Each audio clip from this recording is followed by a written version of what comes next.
ZEE5 ಇರುವಾಗ ನೀವು ನಿಮ್ಮ ನೆಚ್ಚಿನ ಶೋಗಳನ್ನ ಎಂದಿಗೂ ಮಿಸ್ ಮಾಡಿಕೊಳ್ಳುವುದಿಲ್ಲ. ಅದು ಸಂಪೂರ್ಣ ಉಚಿತವಾಗಿ. ಶಾರ್ವರಿ, ಹಾಗೆಲ್ಲ ಮಾತಾಡಬೇಡ. ತುಳಸಿಯವ್ರಿಗೆ ನಿಧಿ ಮೇಲಿನ ಕನ್ಸರ್ನಿಂದ ಹಾಗೆ ಹೇಳಿದಾರಷ್ಟೇ.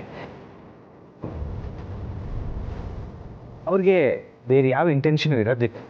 ಹಾಗಲ್ಲ ಭಾವ, ಮಾಧವ್ ಅವ್ರ ಮನೆ ಮಗಳು ಕದ್ದು ಮುಚ್ಚಿ ಪಾರ್ಟಿಗೆ ಹೋಗ್ತಾಳೆ ಅಂತ ರೂಮರ್ ಸ್ಪ್ರೆಡ್ ಆದರೆ ನನ್ನ ಮಗಳ ಜೀವನ ಹಾಳಾಗಲ್ವಾ? ಜನರು ಇದು ಸತ್ಯನೋ ಸುಳ್ಳು ಅಂತ ಯೋಚನೆ ಮಾಡಲ್ವಲ್ಲ. ಸರಿಯಾಗಿ ಹೇಳಿದ್ರಿ ಚಿಕ್ಕಮ್ಮ. ಅಷ್ಟು ಸೂಕ್ಷ್ಮ ಇವ್ರಿಗೆ ಗೊತ್ತಾಗುತ್ತೆ. ನೋಡಿ, ವಿಷಯ ಗೊತ್ತಿಲ್ಲದೆ ಮಾತಾಡ್ಬಿಡಿ. ಮೋಸ್ಟ್ಲಿ ನಿಧಿ ಆಚೆ ಹೋಗ್ತೀನಿ ಅಂದಿರ್ತಾಳೆ, ಇವರು ಬೇಡ ಅಂದಿರ್ತಾರೆ. ಆದ್ರೂ ನಿಧಿ ಅಲ್ಲಿಗೆ ಹೋಗದೆ ವಾಪಸ್ ಬಂದಿರ್ತಾಳೆ. ಇವ್ರು ಅದನ್ನು ನೋಡಿರಲ್ಲ. ಈಗ ಏನೋ ಕನ್ಫ್ಯೂಷನ್ ಆಗಿದೆ. ಈ ವಿಷಯ ಬಿಟ್ಬಿಡಿ.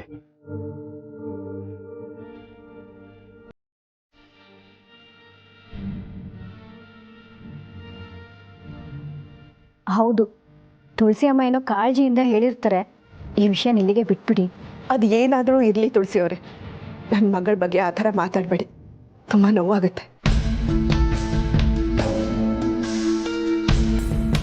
ಶಾರ್ವರಿ, ಬೇಜಾರು ಮಾಡ್ಕೋಬೇಡ.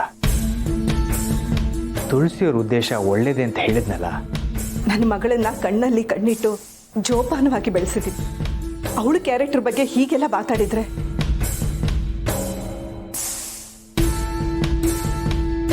ಶಾರ್ವರಿ, ಅವರು ನಿಧಿ ಕ್ಯಾರೆಕ್ಟರ್ ಬಗ್ಗೆ ಏನು ಹೇಳಿಲ್ವಲ್ಲ.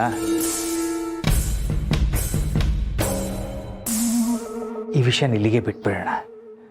ನಡಿ ಶಾರ್ವರಿ.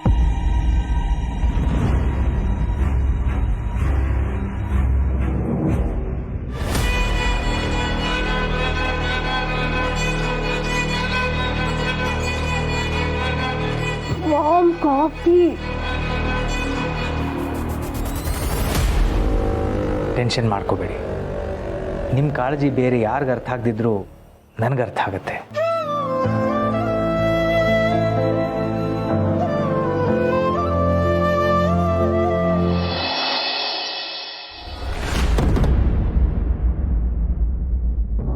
ನೀವು 10 ಸಲ ಹೇಳಿದ್ರೆ ಸತ್ಯ ಸುಳ್ಳಾಗ್ಬಿಡಲ್ಲ.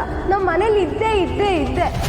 ನಿಮ್ಗೆ ಏನೇ ಕೋಪ ಇದ್ರು ಅದನ್ನು ನನ್ನ ಮೇಲೆ ತೋರಿಸ್ಕೊಳ್ಳಿ. ನನ್ನ ಮಗಳ ಮೇಲೆ ಈ ಥರ ಆಪಾದನೆ ಮಾಡಿ ಅವಳ ಭವಿಷ್ಯನ ಹಾಳು ಮಾಡಬೇಡಿ. ಮೇಡಮ್, ರೈಟ್ ಹೋಗೋಕ್ಕೆ ಲೆಫ್ಟ್ ಇಂಡಿಕೇಟರ್ ಆಗ್ತಿದ್ದೀರಲ್ಲ.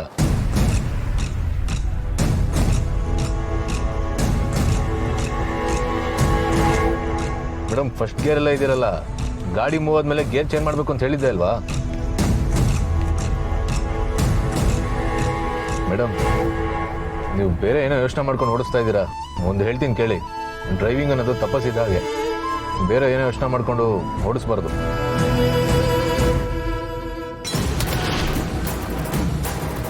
Madam, break ಹಿಡೀರಿ.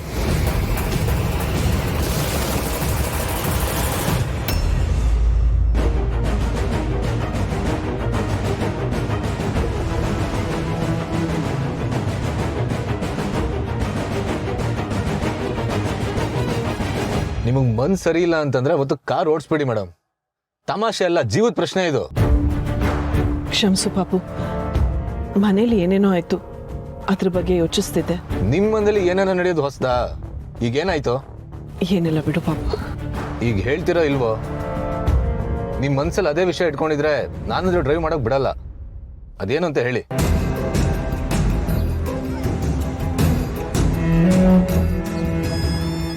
ಅದು ಪಾಪು, ನಿಧಿ ಏನಂತ ಬೆದ್ರು ಬೊಂಬೆದು?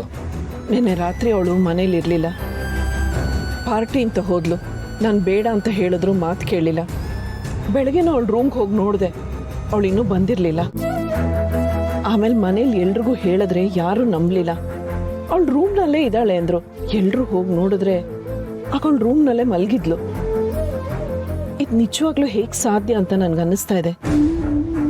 ಅವಳು ರಾತ್ರಿ ಮನೆಗೆ ಬಂದಿದ್ಲ ಅಥವಾ ನಾನೇ ತಪ್ಪು ತಿಳ್ಕೊಂಡ ಅಂತ. ಅವಳು ಎಷ್ಟೊತ್ತಲ್ಲಿ ಮನೇಲಿದ್ಲು ನೀವು ನೋಡಿದಾಗ?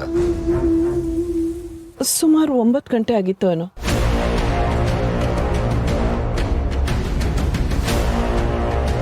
ಅವಳು ಸುಳ್ಳು ಹೇಳಿದಾಳೆ ಮೇಡಮ್. ರಾತ್ರಿ ಅವಳು ಮನೆಗೆ ಬಂದಿಲ್ಲ. ಏನು ಹೇಳ್ತಾ ಇದೆಯಾ ಪಾಪು? ಹೌದು, ನಾನು ಬೆಳಗ್ಗೆ ಆಗ್ತಾನೆ ಡ್ಯೂಟಿಗೆ ಬಂದಿದ್ದೆ. ನಿಧಿ ಎಲ್ಲ ಆಚೆ ಕಡೆಯಿಂದ ಮನೆಗೆ ಬಂದ್ಲು. ಅದರಳು ಮನೆ ಮೇನ್ ಡೋರಿಂದ ಹೋಗದೆ ಹಿಂದ್ಗಡೆ ಗೋಡೆ ಹತ್ಕೊಂಡು ಪೈಪ್ ಹಿಡ್ಕೊಂಡು ಮನೆ ಒಳಗಡೆ ಸರ್ಕಸ್ ಮಾಡ್ಕೊಂಡು ಹೋದ್ಲು.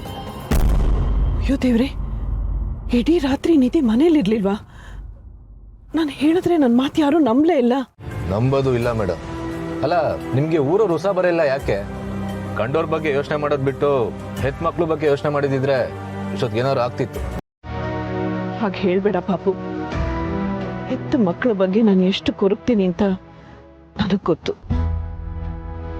ಈಗ ನನಗೆ ಒಬ್ಳು ಹೆಣ್ಮಗಳ ಜೀವನ ಹಾಳಾದ್ರೆ ಅನ್ನೋ ಭಯ. ಅವಳಿನ್ನೂ ಚಿಕ್ಕವಳು, ಏನೂ ಗೊತ್ತಾಗಲ್ಲ. ಸಾಹಸ ಹೇಗಿದೆಯೋ ಏನೋ. ಏನ್ ಮಾಡ್ಬೇಕು ಅಂತ ಈಗ? ನನಗೂ ಗೊತ್ತಾಗ್ತಾ ಇಲ್ಲ ಪಾಪು. ಸರಿ, ಒಂದು ಕೆಲಸ ಮಾಡಿ, ಮುಂದಿನ ಸರಿ ಮತ್ತೇನಾದ್ರೂ ಅವಳು ಈ ಥರ ಮಾಡಿದ್ರೆ ನನಗೊಂದು ಫೋನ್ ಮಾಡಿ.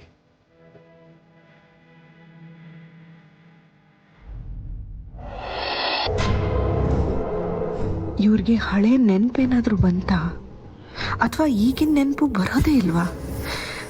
ಏನಾಗ್ತಿದೆ? ಡಾಕ್ಟರ್ ಹತ್ರ ತೋರಿಸೋಕೆ ಭಯ ಆಗ್ತಿದೆ. ಅಲ್ಲಿ ಇದ್ದಕ್ಕಿದ್ದ ಹಾಗೆ ಎಲ್ಲ ನೆನಪಾಗ್ಬಿಟ್ರೆ ನನ್ನ ಜೀವನನೇ ಸರ್ವನಾಶ ಆಗ್ಬಿಡುತ್ತೆ. ಅಭಿ ನನ್ನನ್ನು ಖಂಡಿತ ಸುಮ್ಮನೆ ಬಿಡಲ್ಲ. ಅಭಿ ಅಂತೂ ನನ್ನನ್ನು ಗುಂಡಿಟ್ಟು ಸಾಯಿಸ್ಬಿಡ್ತಾನೆ. ಏನು ಮಾಡಲಿ ನಾನು?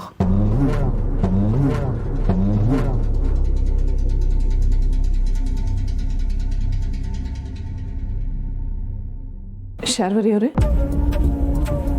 ಯಾಕೇನೋ ಟೆನ್ಷನಲ್ಲಿರೋ ಹಾಗಿದೆ? ಏನಿಲ್ಲ. ಬೆಳಗ್ಗೆ ಮಹೇಶ್ ಅವರು ಟೆನ್ಷನಲ್ಲಿ ಇದ್ದಾಗಿತ್ತು. ಏನು ಹೇಳ್ತಿದ್ದೀರಾ? ಅವರು ಟೆನ್ಷನಲ್ಲಿದ್ರಾ? ಅದಕ್ಕೆ ಏನೋ ಮಾತಾಡಬೇಕು ಅಂತಂದ್ರು. ಮಾತಾಡ್ಬೇಕಂದ್ರ? ಅದು ನಿಮ್ಮ ಹತ್ರ? ಏನು ವಿಷಯ? ಗೊತ್ತಿಲ್ಲ, ಸಂಜೆ ಹೇಳ್ತೀನಿ ಅಂದ್ರು. ಅಯ್ಯೋ, ನನಗೀಗ ಫ್ಲ್ಯಾಶ್ ಆಯಿತು. ಅದು ಒಂದು ಸಣ್ಣ ವಿಷಯಕ್ಕೆ ನಾವಿಬ್ಬರು ಜಗಳ ಆಡ್ಕೊಂಡಿದ್ವಿ. ಅದಕ್ಕೆ ಅವರು ನಿಮ್ಮ ಹತ್ರ ಚಾಡಿ ಹೇಳಕ್ಕೆ ಬರ್ತಾರೆ ಅನಿಸುತ್ತೆ. ಅಯ್ಯೋ ದೇವ್ರೆ, ಗಂಡ ಹೆಂಡತಿ ಅಂದಮೇಲೆ ಇದೆಲ್ಲ ಇರೋದೇ ಅಲ್ವಾ?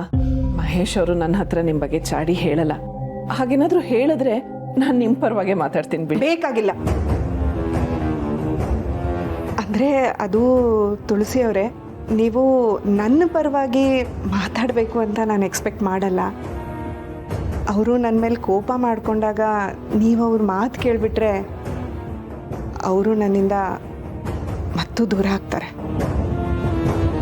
ಅವ್ರ ಮಾತು ಕೇಳೋಕ್ಕೆ ಯಾರಾದರೂ ಇದ್ದಾರೆ ಅಂದ ತಕ್ಷಣ ಅವ್ರು ನನ್ನ ಹತ್ರ ಏನೂ ಹೇಳ್ಕೊಳ್ಳೋದು ಇಲ್ಲ. ಅದಕ್ಕೆ ನಿಮ್ಮ ಹತ್ರ ಏನಾದರೂ ಹೇಳ್ಕೊಳಕ್ಕೆ ಬಂದರೆ ನೀವು ಅವರನ್ನು ಅವಾಯ್ಡ್ ಮಾಡಿ. ಆಗ ಅನಿವಾರ್ಯವಾಗಿ ನನ್ನ ಜೊತೆನೇ ಮಾತಾಡ್ತಾರೆ. ಅದು ಅಲ್ಲದೆ ನಮ್ಮಿಬ್ಬರ ಮಧ್ಯೆ ಸಣ್ಣ ಜಗಳ ನಡೆದಿರೋದು. ನಾವಿಬ್ಬರು ಬಗೆಹರಿಸ್ಕೊಳ್ತೀವಿ. ನಿಮ್ಗೆ ಯಾಕೆ ತೊಂದರೆ?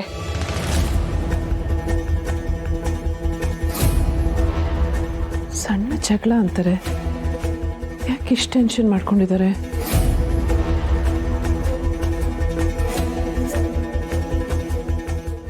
ZEE5 ಆಪ್ ಡೌನ್ಲೋಡ್ ಮಾಡಿ ಎಲ್ಲಾ ಸಂಚಿಕೆಗಳನ್ನು ಸಂಪೂರ್ಣ ಉಚಿತವಾಗಿ ನೋಡಿ.